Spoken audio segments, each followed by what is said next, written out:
I'm your host, Nancy Trader. Welcome to the Stop Digging podcast, where we'll help you dig out of whatever hole you're in. Here, you can connect with experts to listen and learn from their experience and get advice for your challenges in business, wellness organizations, and relationships. Here, you can borrow from others and find what you need to create the life and work you want. Hi, welcome to a new episode of Stop Digging podcast powered by A Squared Lamp Groups. You might notice that there's a little bit of a change today. I am going solo. Our host, Nancy, is not available. We invite you to join along and stick around till the end of our conversation because our guest is offering a free tool for everybody here. All of our listeners, stick around till the end. This is the last episode in our series called Living and Coping with Health Challenges. And we just felt that there was a very important topic that was not discussed earlier this year because they face a unique set of challenges that we would like to really just address and open up the floor for. Today's episode is going to be about veterans. And as always, I go and I do a little bit of research because I want to figure out what the larger context is and how this conversation might help connect people to what is going on. So I looked up a couple of facts and figures about veterans in America. If you're an overseas listener, I know that your country has plenty of information and statistics on that as well. This will apply for you too and for your veterans. So first of all, in America, I did look up veteran unemployment. I found that it is about 2 to 5% across all of the sectors. And that's pretty standard. It hasn't changed in the last couple of years. That is actually good news. However, I did find that the highest percentage of unemployed veterans are African Americans, and 2 to 3% higher than what the normal rate of unemployment is for African Americans. I think that's significant, and it's something that ought to be addressed from a variety of issue standpoints and solutions. But I also looked up veteran disability. If you're a longtime listener of this podcast, you'll know that we did an episode last year, I think, that focused on disabilities. And you'll know from that episode that there are disabilities that are physical, mental, emotional, genetic, and they can be hidden or visible.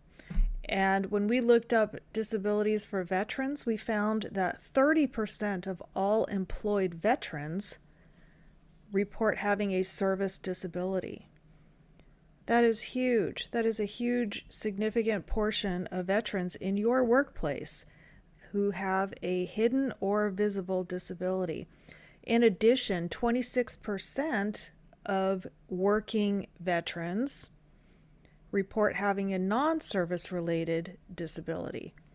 What that means is about half, a little over half of all veterans who are in the workforce, your colleagues, have a disability, service or non-service related. Keep that in mind.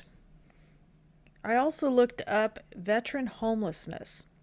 Now, I live in the greater Los Angeles area, and according to their statistics for the county, I did note that it's a 22.9% decline in veteran homelessness, which is good news. I will grant that, but it is actually a bit of an anomaly for overall trends. Although homelessness among veterans has been reduced in America about 52% since 2010, the last few years it has actually been going up. And what I found most significant about homeless veterans is that 80% of those veterans are actually unsheltered veterans. 20% of those veterans who are homeless are sheltered, which means they have some kind of a shelter, Union Rescue Mission, LA Mission, local cold weather shelters, those sorts of things. That's a lot of people that are living rough on the streets of your community. And they have complicated reasons for being there. Homelessness is not just not having a home, but we're actually going to be looking at some of that. One thing that came to mind is, hey, what about all of those veteran resources and tools? Can't they just call up the veterans hot number and get help? Well, I did look into that, and there are a lot of resources out there, but I did find a very unique situation about the funding. And veteran funding ends up being in America $249.4 billion. That sounds like a huge number until you start looking at what it represents, and it only represents 2.5% of all combined federal, state, and local budgets for veteran care. That's very small, but beyond that, we're also looking at the fact that if you divide up that raw budget of $249.4 billion among all of the veterans in the country of America, United States, you'll find that it's an average spending per veteran of only $752 per person per year. And that's astounding to me. Absolutely astounding. I am so excited about our next guest because we have this topic. It absolutely almost touches everybody. There's almost not one person who doesn't have a family member, relative, ancestor, descendant, neighbor who is not a veteran. This really touches everybody, and I'd like for you to just really listen to this conversation and the resources offered. Hang on till the end, get the free resources, visit the websites of our next guest, because one of the things that this person is going to be addressing is the last set of statistics that I looked up. I pulled a couple of these off of his website, which is unspokentrauma.vet. But I also confirmed them off of other statistical websites. And when we're talking about veteran mental health, we're looking at PTSD. We're aware of that.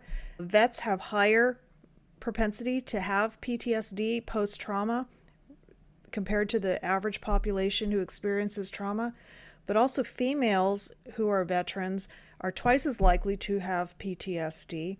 And deployed vets who have served are more likely to have PTSD, which is pretty significant. But beyond that, some of the ways of coping with PTSD or trauma among the veteran population is staggering for mental health. Substance abuse. There is 1.3 million veterans who struggle with addiction. That's just average. And the number of veterans coming out of the service is increasing. That's a number that's just going to keep rising. We got to have some things in place to help these veterans. In addition, veterans have a rate that is 57% higher for suicides.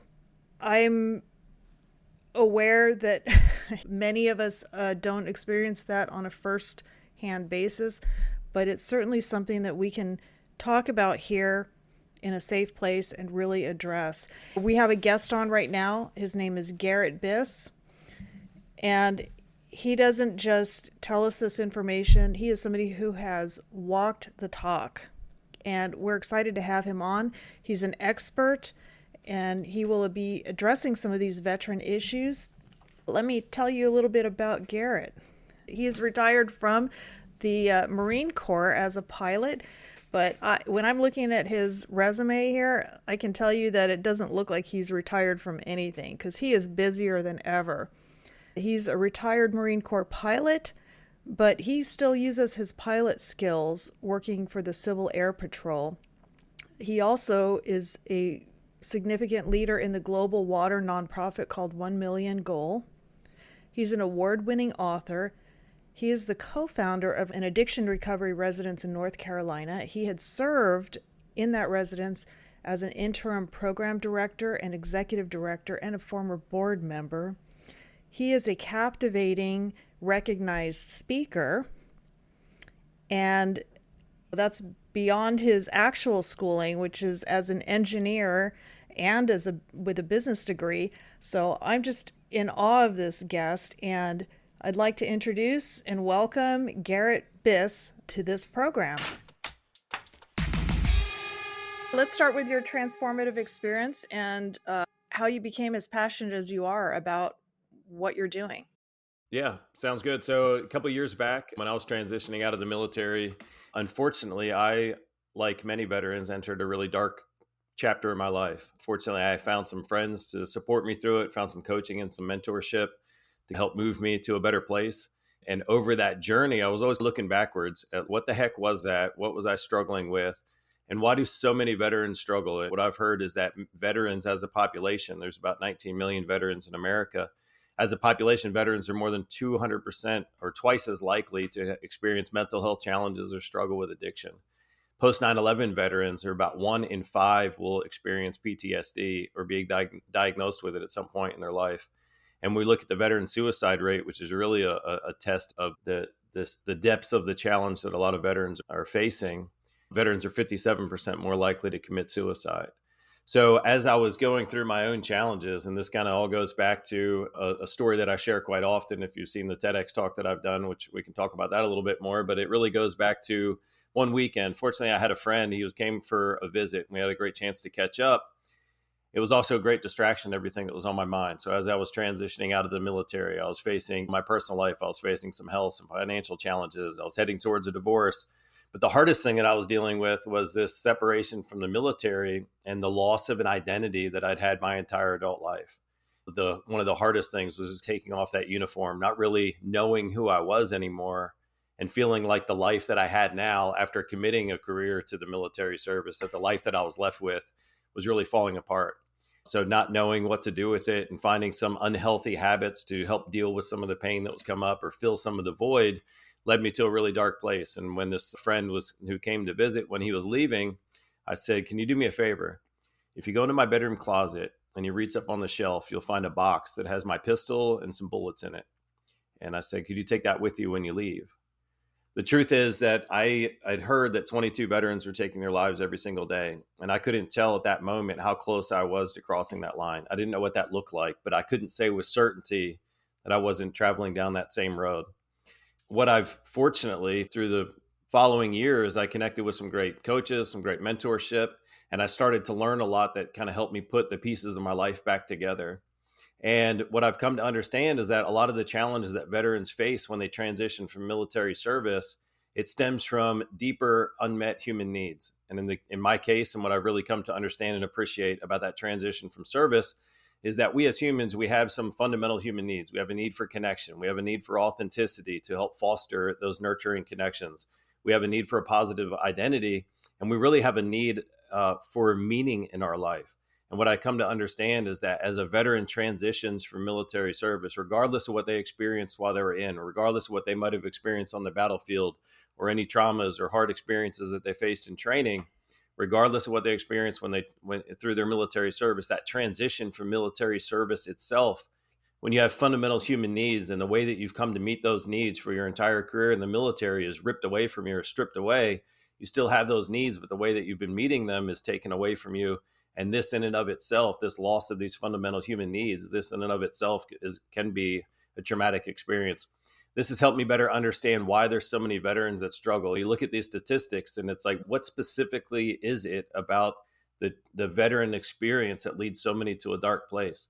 When we look at the statistics of the people that are struggling with diagnosable conditions and really severe mental health challenges, whether it's PTSD, substance use disorder, or some of the many other challenges that veterans face, this represents a big part of our population. But what I'm also in touch with and what I'm also aware of is there's a lot of veterans, there's millions of veterans that maybe they're not at that far end of the spectrum where they're experiencing a diagnosable condition or they're seeking mental health treatment, but they're just not showing up the way that they want to. They're not experiencing life the way that they want to. They're not experiencing the joy and the fulfillment of life that they really deserve as somebody who's raised their hand and stepped forward to go forward and serve our country and do difficult things in harsh environments. It really saddens me that so many struggle to maintain that positive connection with themselves and create and experience a life that they really want to live, that they deserve to live. They deserve to have that experience. So we're looking at it from the veterans' perspective. It's very sad to me, which is really what's fueled this passion. But look at it from a cultural perspective or from our community at large or from our country at large. If you have tens of millions of veterans that are engaged in the workforce, engaged in their communities, but they're not showing up as a good version of themselves or the version that they want to be, what are the effects of that on the community, on the economy, on all the impact and contribution that veterans are capable of making, but they're just disconnected from their capacity to do it.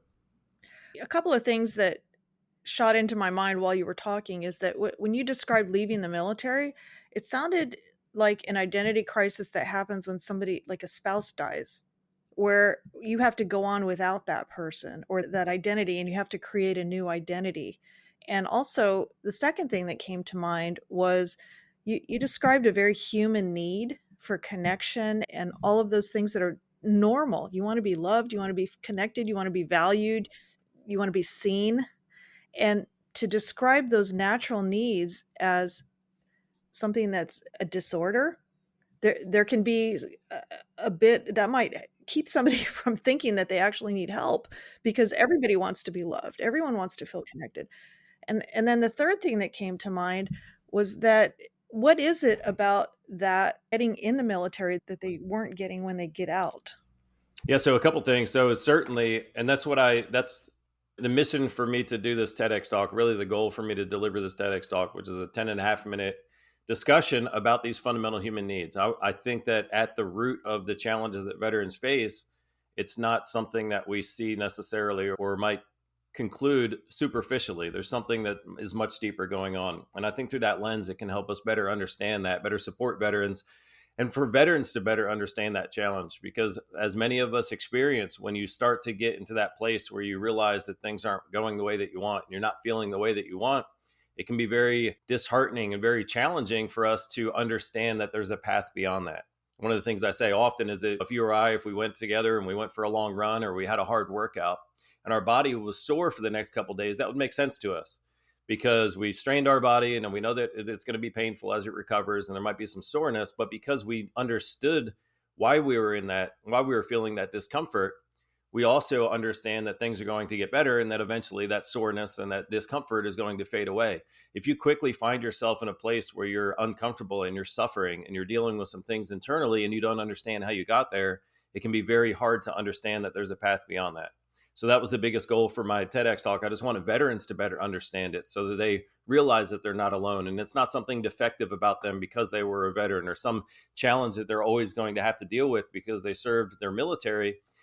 It's basic fundamental human needs and having a clear understanding of that. And to your point, these are things that are not unique to veterans. However, there is something unique about veterans and the way that they've met these fundamental human needs and then having to find new ways to meet those needs as they transition out. And that need for connection is really at the forefront of it. And I think one of the greatest challenges that veterans experience, the connections that you build in the military, these are some connections that are fostered and forged through some difficult experiences. They say when you bond through suffering, when you bond through joint experiences, when you're willing to do difficult things together with other individuals and be there for one another in the suffering, this creates a very special kind of connection.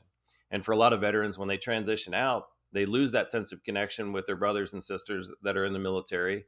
And it can be very challenging to regain that because of the fact that there's some things about us. Veterans, military members, we're a unique breed. We're cut from a special piece of cloth. And as you try to transition out of the military and you bring some of the traits or some of the characteristics or some of the values and beliefs that you develop through military service, many veterans quickly find that these things, it's not as easy to assimilate into a new tribe or into a new group because there's things that are unique about us, whether it's the level of intensity that we have, because for everything that we've done in the military, everything's seen through the lens of life or death. Every decision that we make and everything that we do, it's looked at through that lens of, is this going to make us more lethal on the battlefield? Is it going to help protect our lives? So when you're used to doing that, when you've adopted this kind of perspective on everything that you deal with, and now you're in the civilian world, and maybe you're working in retail or you're working in an office environment, and things don't have that same level of intensity. When you bring that part of you into this new workforce and try to reestablish or foster new connections and new bonds with people, it can be very challenging. And unfortunately, it even sparked to my mind. You mentioned that your marriage was on the rocks, and so many military families, you get into a connective relationship with your military family member where you're supporting them from afar, but it looks very different when you get together again. And I didn't even look up these statistics, but I know that divorce is higher, the rate is higher among veterans, and also domestic violence. One way or another. I'm not going to say that the veterans are the ones that are always the aggressor, but certainly seen it both ways. Right. But And it just comes to it just demonstrates that there's a real reconnecting. challenge going on. Yeah, the reconnecting in a different Mm, way is mm. very different. I is there a program that the military branches have when they reintegrate civilians that actually addresses that, or is it not There are enough? some Yeah, there are some programs in the military, and then as military members transition out, there's a depending on what branch you're in, it's either TRS or the TAP program, Transition Assistance Program. And what that's really designed for is helping veterans find employment when they get out. So it might be if it's job skills, interview prep, where do you do job searches, the importance of networking, how you network. But what I find is that, and this really where I feel it's lacking, it's on the interpersonal challenges that you're going to face. What are the emotional challenges, the spiritual challenges, the mental health challenges that you're going to face? Because if you don't even bring that up, and this is, I think, the only thing that was offered to me in this 1 week class that we all had to go through as we transition out, there was somebody who mentioned, oh yeah, don't drink too much because veterans tend to do that. And that was like the only thing that even remotely addressed some of the mental health challenges. So that was the goal for my TEDx talk, is if I could just plant a seed for a veteran to understand some of the challenges that they might face and have a clearer picture about why, then that can go a long way to helping prevent veterans from getting stuck in that downward spiral, that emotional and mental downward spiral that so many veterans face, which leads to a lot of those statistics that you talked about, whether it's the homelessness, the unemployment rates, the disability rates, but a lot of the other challenges that kind of come from that. If not sparked immediately, veterans will slowly slide into that direction if they're never able to regain that sense of positive self-identity, foster new connections that we all need. Humans, we're hardwired for connection. We need it for emotional regulation, for feeling safe and secure, for knowing our place and understanding that we have a role and that we have people that have our back and that we're providing value and help to other individuals. That's something that's we all need. And when you lose that, there's a short window of time to regain that, or too many veterans go down that dark slide. I think that it's important. Your message is valuable to our listeners and to me also is personally is that statistics are fine because it creates clarity and but what it doesn't do is put a human face on it. Because it's one thing to talk about homelessness or disability or depression or suicide, but if you put your family member's face on that, if you're interacting with your family member who's a veteran and things are not the same, they've changed. How do you respond to that? When you've been in a supportive military family situation and they come back and they're not the same person that you thought they were, how do you respond to that? Putting a human face on it is so important, the interaction piece. So, what are some things that you do to help spark that interaction and reboot your veteran clients?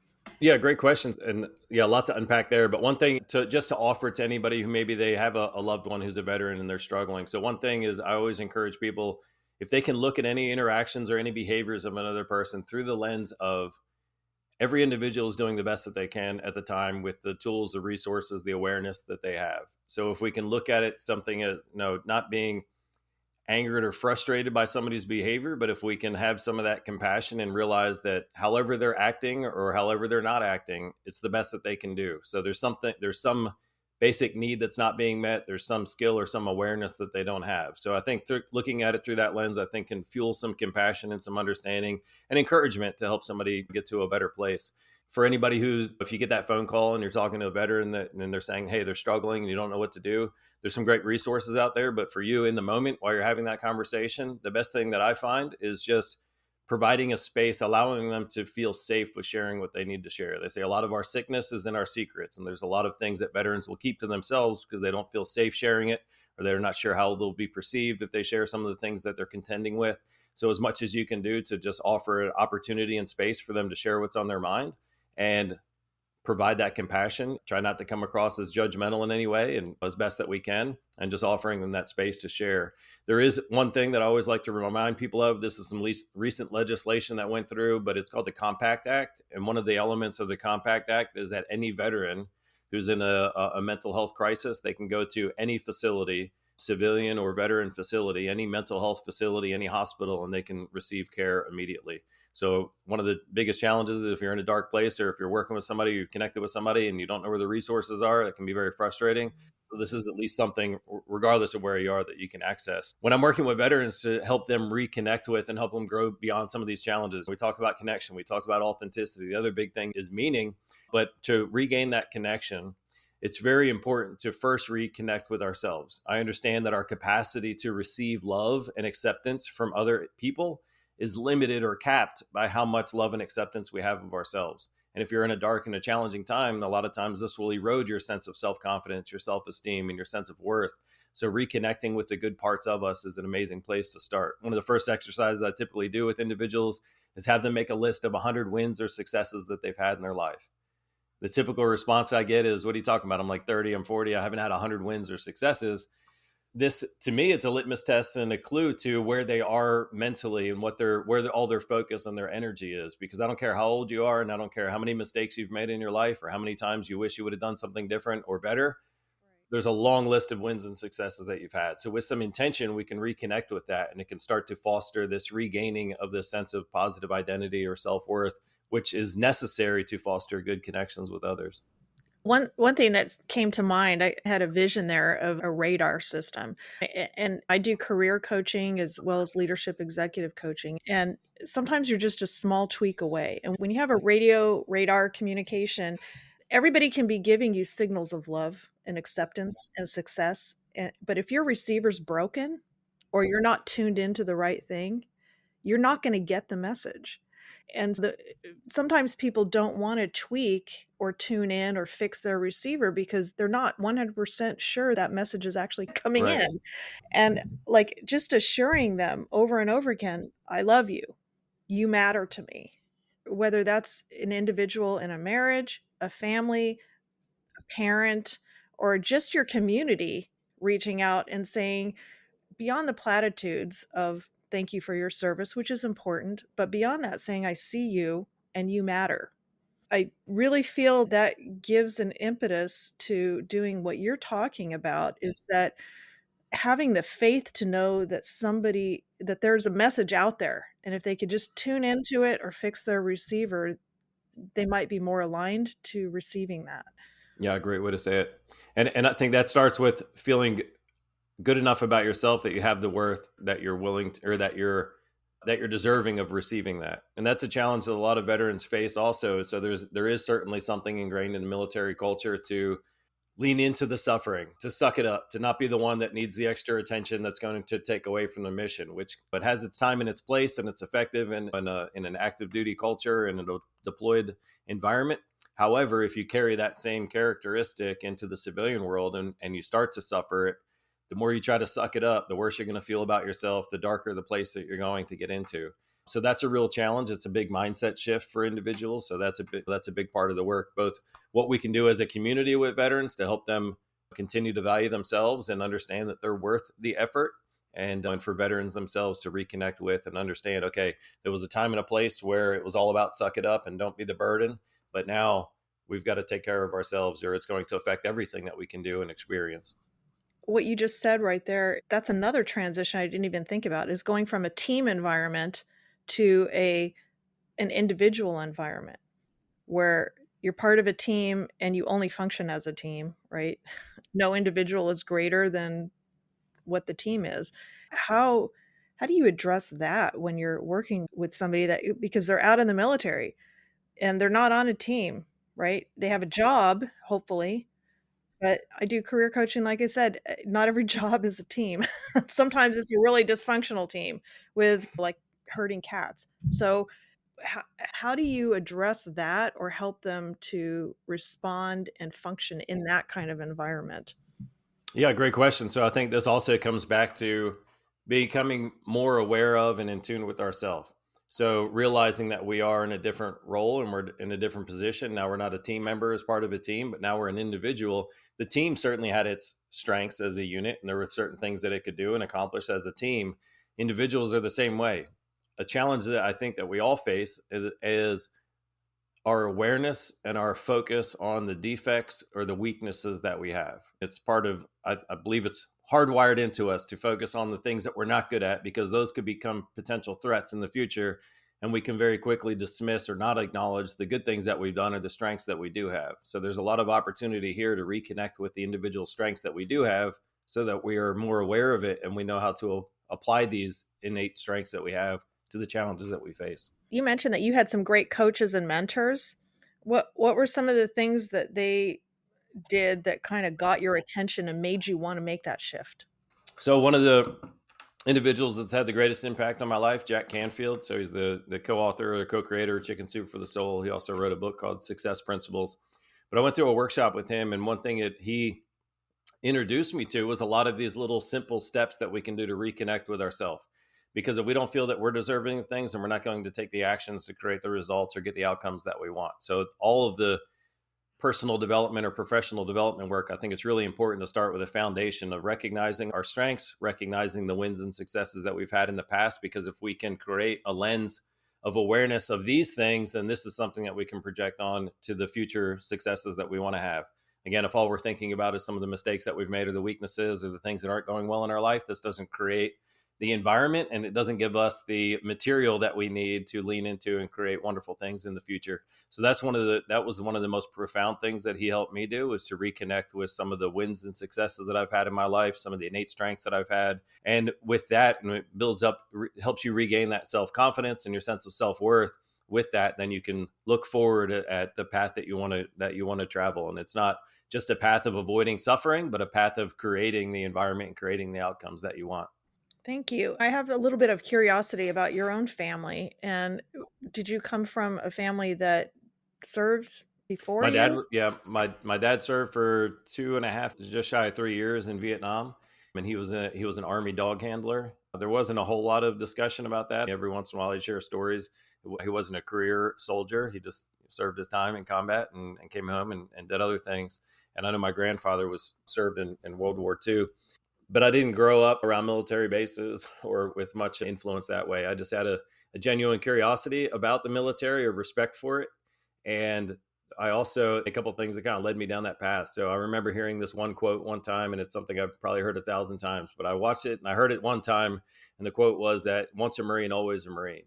And in my 13, 14, 15-year-old mind, even that planted a seed, because I had no idea what I wanted to do with the rest of my life. I didn't know if I'd amount to anything, be successful, be happy. I didn't know what I would do. There were a lot of indications at that young age that maybe I wouldn't do much and would create a lot of trouble. So when I heard this, I was like, regardless of what else I do for the rest of my life, at least if I step forward, I raise my right hand and I stand on those yellow footprints and become a United States Marine, serve my country for 4 years, at least that's something that I can look back on and maybe use that in some other way in my life. But I was like, if I mess everything else up from that point forward, at least I can say I did something and I served in the Marines.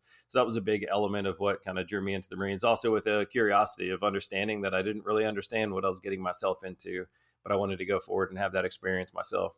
What was your dad helpful at all when you were transitioning into or out of the military?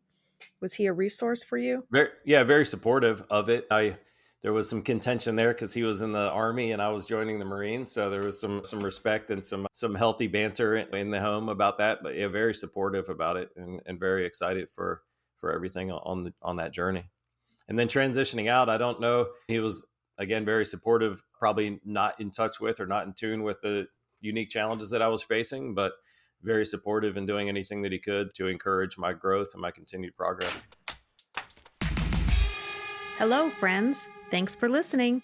A Squared Lamp Groups powers this podcast. Their memberships are tax-deductible donations that directly support their work developing people and organizations.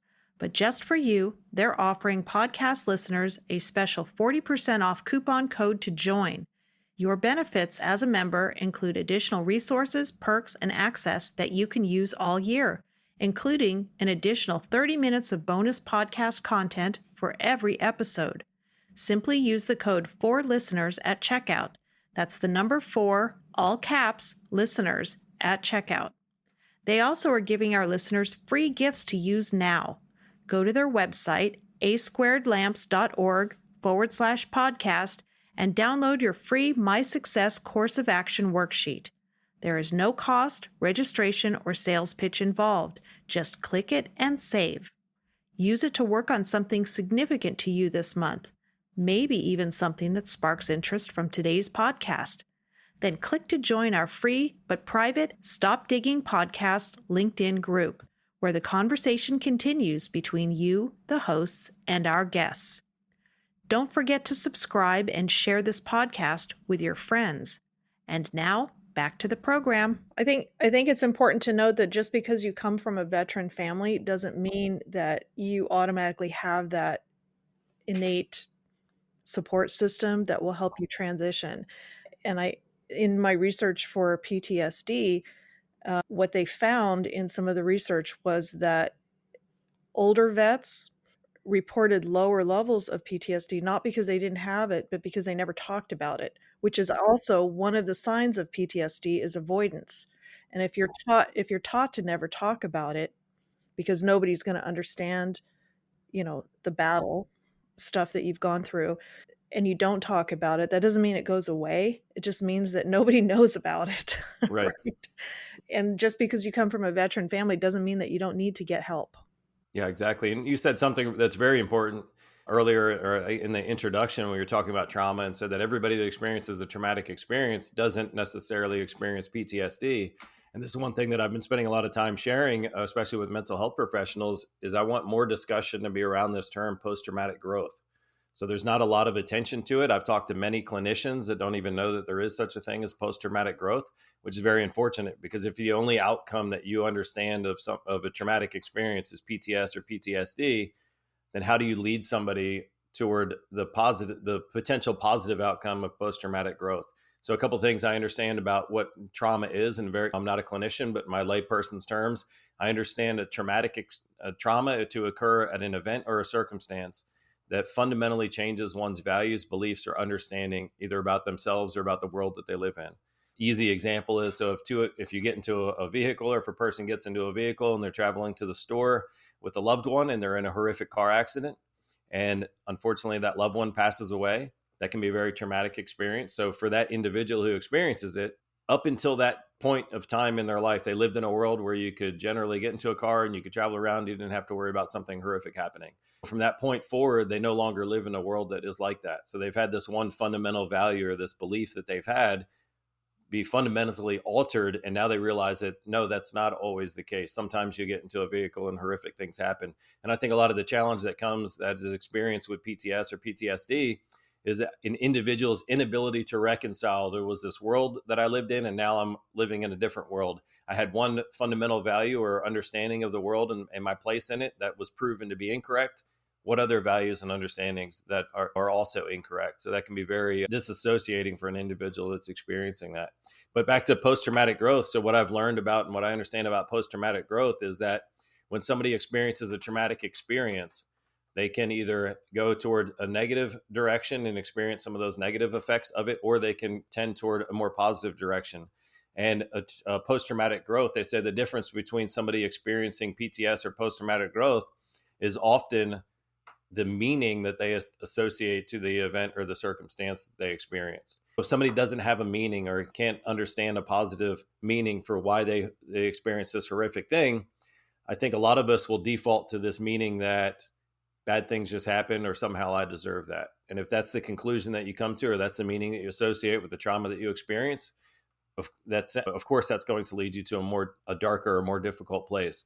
But if you can understand that this horrific thing happened, but these are some of the benefits that came from it. These are some of the new awarenesses that I have. This is a new skill that I have. This is a new reality or outcome in my life that came not despite that event, but because of that event, then this has that possibility to lead us to a more positive outcome.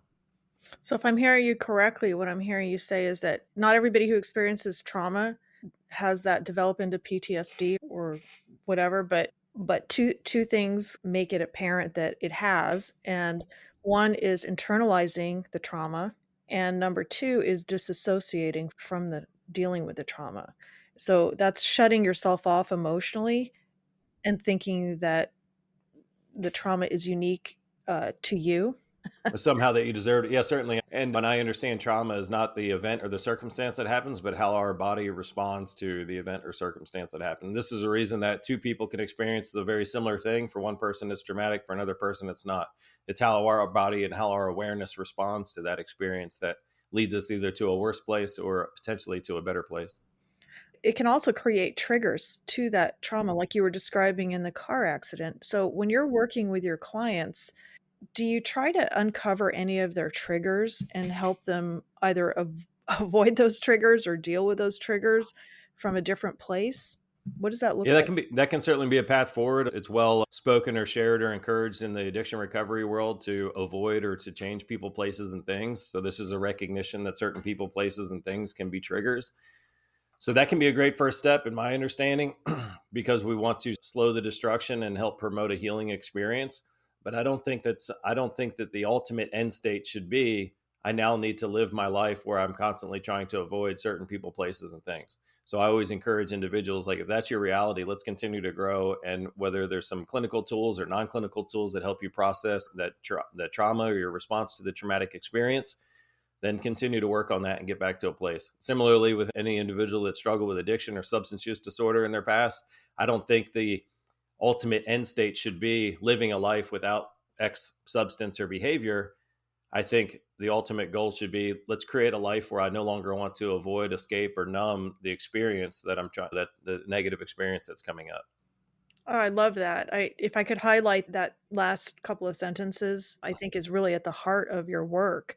You have a 3-month program that you walk, and then I'd like to really go into how you started or co-founded the facility. Yeah, so the program that I designed for veterans is called Valiant Path.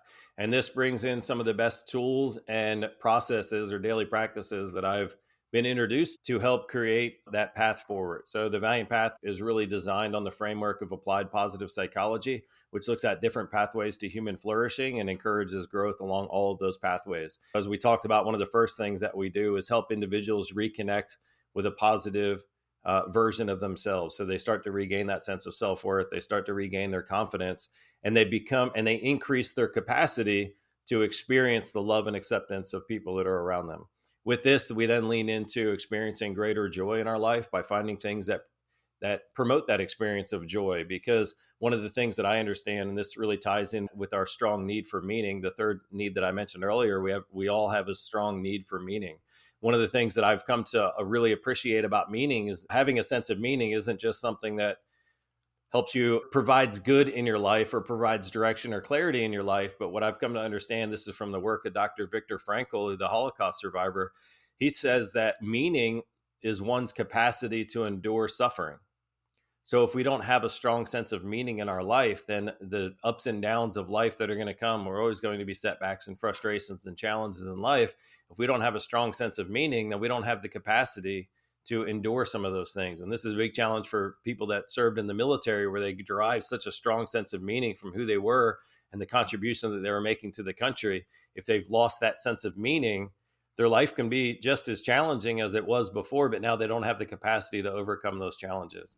And So extremely in the important. leadership, yeah, in the leadership world, the exact thing that you're describing is called grit. Because no matter where you are, you're going to have challenges and things that you have to go through. But if you don't have absolute confidence in what you're doing and why you're doing it, who you're serving and why you're serving, you're not going to stick it out. There's no point.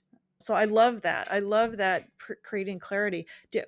Tell me some of the things that you've discovered in working with your clients that have created meaning. Like Show big up in different. meaning, like big Yeah. vocations, save the world, or is it smaller things? Tell me what that looks like. Yeah, it certainly can be, and more often is smaller things. So some individuals, they have the ability and the desire to find meaning from what they're engaged in professionally, and if you can do, that's incredible. For other individuals, maybe they have a career, they have a job that doesn't really satiate that need for meaning, but they find other things to do, whether that's engaging in youth sports with your children or finding some cause that you want to contribute to. One of the things I did when I transitioned out of the military, I started a small nonprofit. It's called 1 Million Goal. And we focus on raising awareness and providing water to some of the third world communities around the globe that lack access to clean water. So that's a small thing that I've done to regain a sense of meaning in my life. So whether it's through your vocation or whether it's through hobbies and things that you do outside of it, you need to have it. It's very important. And if we don't give ourselves permission to bring some good things back into our life, maybe we're feeling that we're not deserving it. Maybe we're like, hey, I got other responsibilities I got to take care of first. I don't deserve the self-care or looking after myself. But when I can really impress upon individuals that No, this isn't a nice to have. This is something that you need so that you can continue to show up the way that you want to for your family, for your community, and for the workforce. So it's extremely important. Everybody's going to find it in unique ways. I love bringing up the emotion of joy, because what I found is that you experience joy more often when you're on the path or when you're engaged with something that for you individually can provide a great sense of meaning. I love that. And thank you for sharing your own personal example. I do think that sometimes people are very hard on themselves, just in general, but I'm sure the veteran community is even more hard on themselves. And sometimes just having a helpful person like yourself who could just give them permission to have joy. That's And just huge. a reminder of it, it's not selfish to experience joy. And if you want to flip the script and look at it this way, it's okay. Do you want to take care of your family? Yes. Do you want to provide an impact and make a difference at work? Yes. Do you want to live a long, healthy, happy life? Yes. Okay. You need to experience joy. You need to find a sense of meaning in your life, because it's going to allow all those other things to happen. And without that, you might not be able to accomplish those things or show up the way that you want to in any other area. So this isn't some nice to have and something that we reward ourselves with. It's a necessary ingredient into us becoming and experiencing the life that we want. Being invited into the human experience, I think. You talked about your passion and your joy that you found in participating in the what is it? 1 million goal. 1 million goal. Tell me about how you came to co-found the facility, and what does the facility do that's different than what you do? Yeah, so the facility you're talking about is called Realize You 252, and it's a male addiction recovery residence here in Eastern North Carolina. So what kind of opened my curiosity about this or inspired me to get involved? So a lot of the work that I had done, so I had struggled with substances and certain behaviors, especially during that darker period of my life. And a lot of the coaching and the mentoring that I received, it helped me address the issues from another direction. With a lot of the traditional addiction treatment or substance use treatment out there, I find there's so much focus on the substance or the behavior. And what I knew when I was struggling was that the substance wasn't my problem. The substance or the behavior was a solution to a problem. And I wasn't going to cure those problems by removing substance or behavior. Not saying that that doesn't work. That's a tremendous first step for a lot of individuals to help them get more in touch with themselves and do some of the deeper work so they can create the life that they want to live.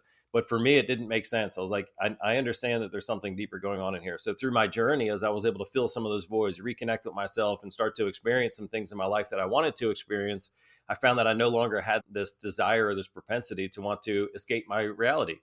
So I found a lot of tools and a lot of things that helped me in my journey, that when I talked with other friends who had gone through some more traditional treatment routes, or they were spending a lot of times in the rooms or in self-help groups, I saw some things that I was introduced to that I felt could be very valuable and helpful for other individuals. So with that kind of curiosity, I had connected with some other individuals in my community, and we leaned into creating a recovery residence. So it's a non-clinical environment for people that are seeking long-term recovery, to help provide a safe, supportive environment and a family unit, really, and a sense of brotherhood and connection again, so that they can continue to do the work. What we find, especially in our country, is that they say about 1 in 10 individuals that's really struggling with a substance or behavior will ever even raise their hand and seek help.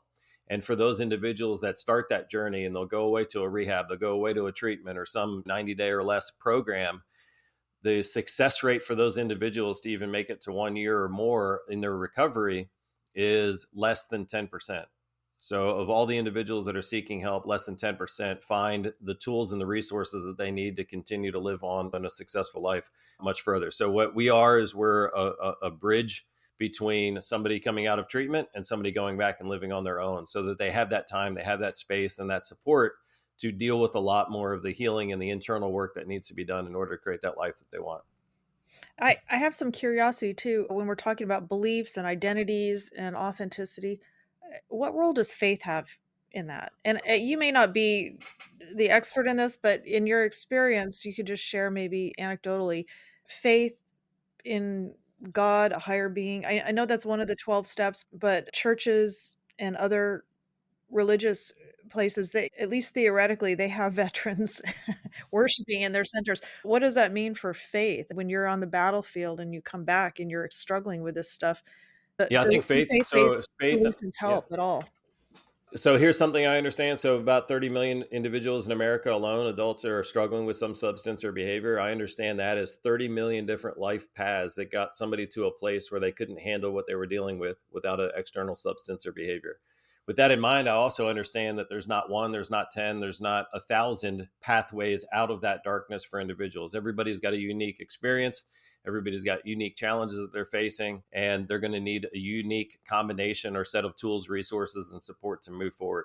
Some people find that, a lot of people find that through their faith or through their spirituality. And I think the biggest benefit from that provides is how it can provide a context to the human experience and the suffering that you're experiencing.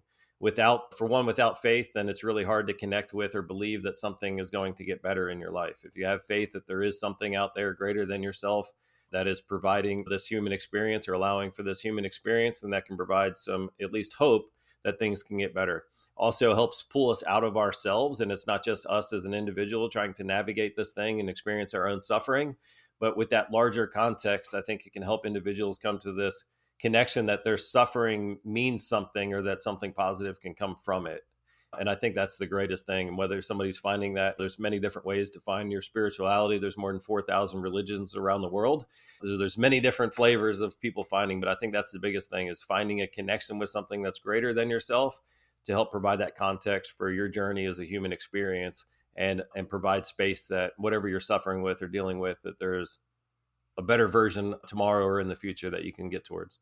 I love that answer, because I do think that when your life is disrupted and your identity is disrupted, part of the rebuilding process is to figure out what world you're in. you know, and looking around to see what that looks like, even when you're disillusioned, can be very difficult. So if you're a veteran and you're listening to this program, I hope you're learning some things from this conversation, and reach out to our guest. We'll have all of his information. All of the research numbers are already in our LinkedIn group called Stop Digging. And if you're working on yourself, self-development, if you're on your own journey, whether you're a veteran or not, it's free to join the LinkedIn group and just share whatever you want. It's a safe place. And if you want to reach out to Garret for more specific help on your journey, we definitely encourage you to do that. We'll have all of his information there, and we'll be posting that as well. I'd like to know a little bit more about moving forward, what your vision is moving forward. Yeah, great question. So real quickly, I'll plug a couple websites people can check out. One is unspokentrauma.vet. If you want to check out that TEDx talk, if you know any veterans, if you've ever thought about a veteran, if you are a veteran, please go check that out and help me spread the word about that. I know that it's going to make a tremendous impact for a lot of veterans and people that love veterans. Also, if you're curious about some of the work that I do and how it might be different, there is a program, as I mentioned to you, I was going to offer it free to all of your guests. It's called the Warrior Reset. And what the Warrior Reset is four of the most efficacious, powerful daily practices or daily actions that we can take. It takes less than 15 minutes a day to do all four of them. I highly encourage you, if you're feeling stuck, feel something's missing, feel like you just want to grow a little bit, need to spark some new growth or new change in your life, go check that out. You can find it at thewarriorreset.com. And I encourage you and I challenge you to follow those four practices for 10 days. And then you can report back to me, share it with other individuals, or keep going on that journey. So certainly check that out. So my vision now, so I've been spending a lot of time in the addiction recovery field or the addiction treatment field, just helping clinicians and practitioners better understand the veteran population. But it's something I alluded to earlier. I also understand of the 1 million or 2 million veterans that are really struggling and they're experiencing clinically diagnosable conditions, they're seeking treatment. There's millions of other veterans that just aren't experiencing the life that they want. Maybe they're employed, they feel like their life is on a new direction, but something's missing inside and they're disconnected. And this affects the way that they show up at work. This affects the impact and the contribution that they can make and the level of fulfillment and joy and love and happiness that they can experience in their own life. So that's what I'm working on now, is some workforce development programming that I can bring to veterans in their companies that they're working for, help them show up as a better version of themselves, which will impact the company, certainly, the economy, certainly. But at the end of the day, I just want any man or woman who's raised their hand and said, I want to serve our country and I want to step forward, and they've gone forward and they've sacrificed and they've done hard things. I want to make sure that they're enjoying the life and experiencing the life that they want after service as well. As everyone should. That's great. So we should be looking for a new program coming out soon, hopefully. And if you have any companies and you have a lot of veteran employees, please reach out to me. Let's see what we can do to help those veterans show up as the best version of themselves. And if you work with any individuals, or if you're in the mental health field and you want some continuing ed credits, I've got some presentations on working with the veteran population that I'm more than happy to share, or anything else that I can do. As you mentioned, you can find me on LinkedIn. If there's something that I can do to help support you or a veteran that you know and love, then let's certainly have a conversation. Thank you, Garrett. I honestly, your passion is inspiring, and if you can follow those links, we'll also be posting those links so you can follow back. Take advantage of his free warrior reset. I think that we all need some external help at some point, and if you can just start small, just takes one small step.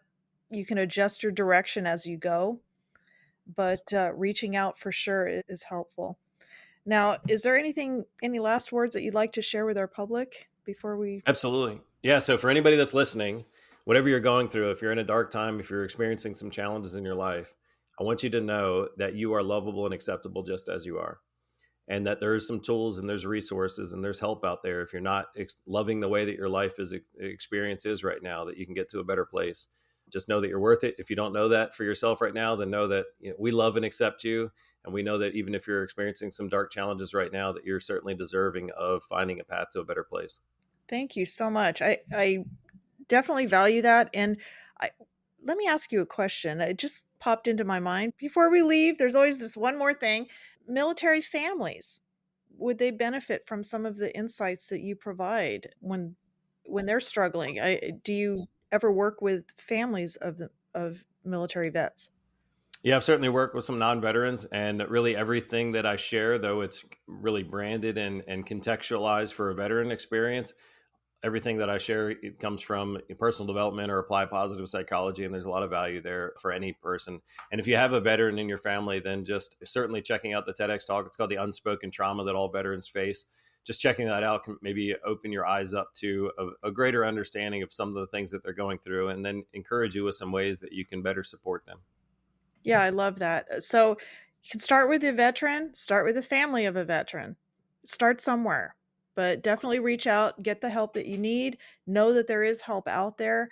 And if you know a veteran, don't let that person, male or female, fall into the traps of substance abuse, mental health challenges, suicide thoughts, negativity, disconnecting, homelessness. If there's anything you can do to mitigate that, some of the things that this conversation has brought out, please don't be afraid to reach out and do that. Let them know that they're connected, they're valuable, and everything that Garrett said today, share that.